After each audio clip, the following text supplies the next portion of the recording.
Bapak Ibu saudara-saudari sekalian yang berbahagia, memang tidak mudah untuk menerima kepergian orang yang kita sayangi, orang yang kita cintai. Apalagi kalau mereka sangat dekat sekali dengan kita, sangat sayang sekali dengan kita. Maka ketika mereka pergi meninggalkan kita, ketika mereka meninggalkan dunia ini, memang tidak mudah biasanya bagi kita untuk menerima begitu saja. Pasti akan ada rasa kehilangan, pasti ada kesedihan, pasti ada ketidakbisaan untuk menerima kenyataan itu. Tetapi yang namanya perpisahan adalah konsekuensi dari adanya pertemuan. Siapapun yang pernah mengalami pertemuan pasti juga harus berujung pada perpisahan.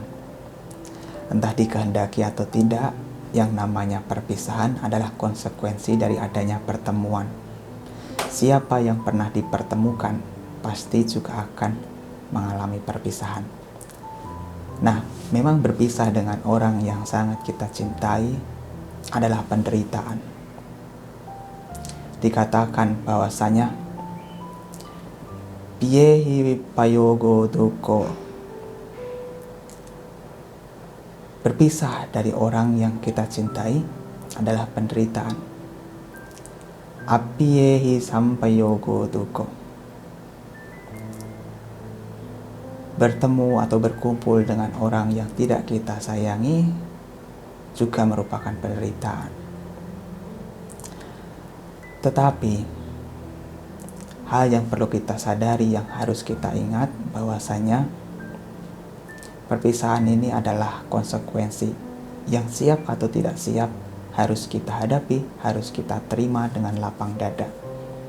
Karena seberapapun kita melekat, seberapapun besar kita menangis, bersedih, tidak bisa menerima kenyataan, itu tidak bisa mengubah kenyataan.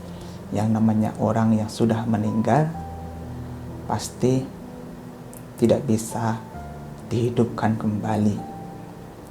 Sekalipun kita menangis-nangis, meraung-raung, itu semua tidak bisa mengubah kenyataan, tidak bisa mengembalikan mereka yang sudah meninggal.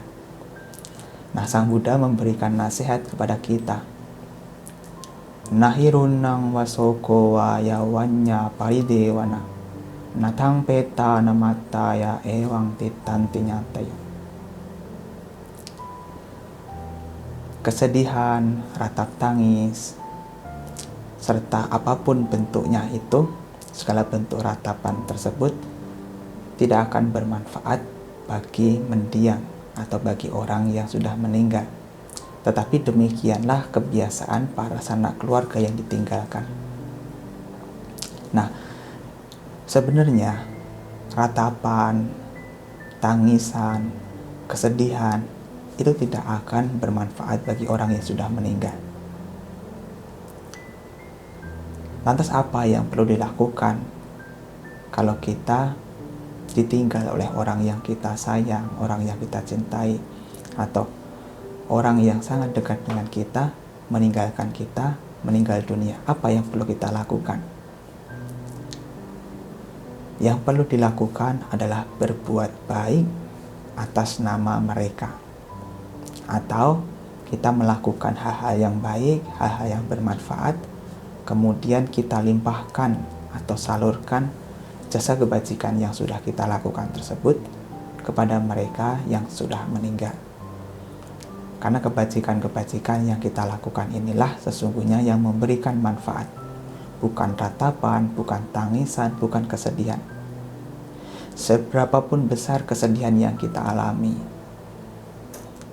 mau menangis berhari-hari pun, itu semua tidak akan membawa manfaat bagi para mendiang, bagi orang yang sudah meninggal. Tetapi kebajikan yang kita lakukan atas nama mereka, kebajikan yang kita perbuat, kemudian kita salurkan kepada mereka, itulah yang akan memberikan manfaat. Maka dari itu, Daripada kita berlarut-larut dalam kesedihan, alangkah lebih baik kita melakukan perbuatan-perbuatan yang berjasa, perbuatan-perbuatan yang baik, yang mana perbuatan tersebut akan bermanfaat bagi para mendiang atau orang yang sudah meninggal, dan juga bermanfaat bagi diri kita sebagai pelakunya. Kesedihan tidak akan memberikan manfaat, tetapi memang yang namanya ditinggalkan oleh orang yang sangat disayangi, pasti ada sedikit banyak penolakan karena tidak bisa menerima kenyataan ini. Tidak bisa dipungkiri bahwasanya orang yang masih awam pasti akan menangis, akan bersedih ketika ditinggalkan oleh orang yang sangat dekat dengannya, orang yang sangat dicintainya. Sebenarnya tidak mengapa untuk bersedih, untuk menangis, asal jangan berlarut-larut. Jangan berlarut-larut dalam kesedihan, karena itu tidak akan membawa manfaat. Silahkan kalau mau menangis, tetapi sebentar saja. Tak usah berlarut-larut dalam kesedihan. Lakukanlah sesuatu yang bermanfaat, perbuatan-perbuatan yang berjasa, karena itu yang akan lebih bermanfaat bagi mendiang dan juga bermanfaat bagi diri kita. Kesedihan, ratapan tidak bermanfaat bagi diri kita. Justru itu akan membuat diri kita semakin terpuruk dalam kesedihan. Kita terus akan terkurung dalam momen-momen menyedihkan. Maka dari itu, melakukan perbuatan yang baik, melakukan perbuatan yang berjasa, sesungguhnya bukan hanya bermanfaat bagi mereka yang sudah meninggal, tetapi juga bermanfaat bagi diri kita. Nah, sebenarnya dari hal ini kita bisa tahu cara yang benar bagaimana berbuat kepada orang yang sudah meninggal. Kalau misalnya suatu saat timbul kerinduan, tidak perlu menangis, tidak perlu meratapi kesedihan.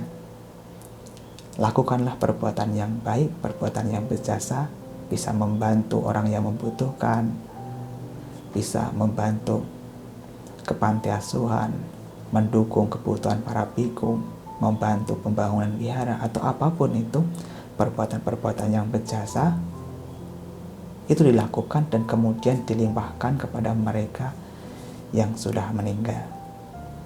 Memang kita tidak bisa memberikan apapun kepada mereka yang sudah meninggal, tetapi kita bisa mengubah harta materi kita, harta kekayaan yang kita miliki, menjadi kebajikan, dan kebajikan itu kita salurkan kepada mereka yang sudah meninggal. Kalau bapak atau ibu saudara sekalian mungkin merindukan orang yang sudah meninggal, cukup lakukanlah kebaikan. Nah, kebaikan itu diatasnamakan oleh atau ditunjukkan kepada mendiang yang sudah meninggal, karena itu lebih bermanfaat. Lantas apakah kita tidak memperoleh manfaat kalau kita berbuat baik seperti itu, mengatasnamakan orang lain yang sudah meninggal? Tentu saja kita akan mendapatkan manfaatnya, karena kita sebagai pelaku, kita pasti akan mendapatkan manfaat dari perbuatan bajik yang kita lakukan. Ditambah lagi ketika kita menyalurkan jasa kebajikan kepada mereka, kita juga melakukan perbuatan bajik yang lain. Jadi bisa dua kali kita melakukan kebajikan tersebut. Pertama, kita melakukan kebajikan sendiri. Nah, kebajikan tersebut kita salurkan kepada orang lain. Menyalurkan jasa kebajikan tersebut juga perbuatan bajik yang lain. Artinya, ketika kita menyalurkan jasa bajik yang kita miliki kepada orang yang sudah meninggal, bukan berarti jasa bajik yang kita miliki berkurang. Justru kalau kita mau menyalurkan kepada mereka, maka kita sesungguhnya melakukan perbuatan bajik yang baru. Nah, perbuatan bajik ini bisa beraneka ragam. Cirinya adalah perbuatan yang bermanfaat. Nah, dalam istilah Pali, perbuatan bajik ini disebut sebagai punya. Di dalam agama Buddha, Sang Buddha pernah mengajarkan bahwasanya ada 3 landasan perbuatan bajik. Di sana dikatakan, Tini mani bhikkhave, punya kiri watuni. Wahai para biku, terdapat 3 landasan perbuatan bajik. Kata Manitini, apakah yang tiga itu? Dana maya punya kiriyawato. Perbuatan bajik yang didapat dari praktik berdana. Sila maya punya kiriyawato. Landasan perbuatan bajik yang didapat dengan cara mempraktikkan moral atau menjalankan moralitas. Bhavana maya punya kiriyawato. Landasan perbuatan bajik yang dilakukan dengan cara pengembangan batin. Nah, dana, sila, dan bhavana ini menjadi landasan perbuatan bajik. Kita bisa melakukan ketiga hal tersebut di dalam kehidupan kita. Jadi nanti kalau suatu saat muncul kerinduan terhadap orang yang sudah meninggal, lakukanlah kebajikan-kebajikan ini dengan mengatasnamakan mereka yang sudah meninggal. Perbuatan tersebut bermanfaat bagi mereka. Karena bukan kesedihan, bukan ratapan, bukan tangisan yang memberikan manfaat kepada mereka. Mereka tidak membutuhkan itu. Tetapi yang mereka butuhkan adalah jasa kebajikan yang kita lakukan. Maka dari itu, daripada kita bersedih, daripada kita meratap, daripada kita menangis, lebih baik melakukan jasa kebajikan atas nama mereka yang sudah meninggal. Seperti yang tadi dikatakan bahwasanya nahirun yang wasauko waya wanya paridewana natang peta namataya ewang titantinya tayo. Bukan kesedihan, bukan tangisan, bukan ratapan yang bermanfaat bagi mereka, tetapi ini menjadi kebiasaan bagi orang yang ditinggalkan, menjadi kebiasaan bagi orang pada umumnya. Meskipun hal ini tidak bermanfaat, tapi biasanya orang-orang melakukan hal ini. Nah, hal semacam ini seharusnya mulai dihindari karena ini tidak memberikan manfaat.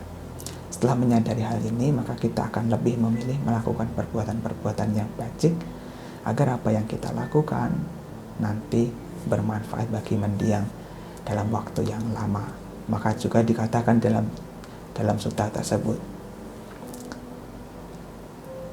Hayan cako dakina dinna sangham hisupatitita digaratang hitayasa tannaso upakapati sonya tidammo cayang nidasito petana puja cakata ulara balanja biku namadupadinang tumhehi punyang pasutang anak pakanti. Hayan cako dakina dina. Dakina ini atau persembahan ini yang ditujukan dengan baik kepada sangga, ini akan bermanfaat kepada mendiang dalam waktu yang lama. Perbuatan yang baik, puja besar untuk para mendiang telah Anda lakukan, dan kebutuhan para biku pun telah Anda dukung. Artinya Anda sudah melakukan perbuatan yang banyak, yang begitu besar. Ini akan membuahkan manfaat bagi mendiang. Nah, kalau ini dilakukan, tentu apa yang dilakukan ini akan memberikan manfaat bagi para mendiang. Maka dari itu, daripada kita bersedih, daripada kita menangis, mari kita berbuat kebajikan dengan mengatasnamakan mereka yang sudah meninggal. Nanti ditekadkan di dalam hatinya masing-masing, semoga kebajikan ini dapat melimpah kepada sanak keluarga yang sudah meninggal. Nah, itu bisa dilakukan karena itu akan memberikan manfaat.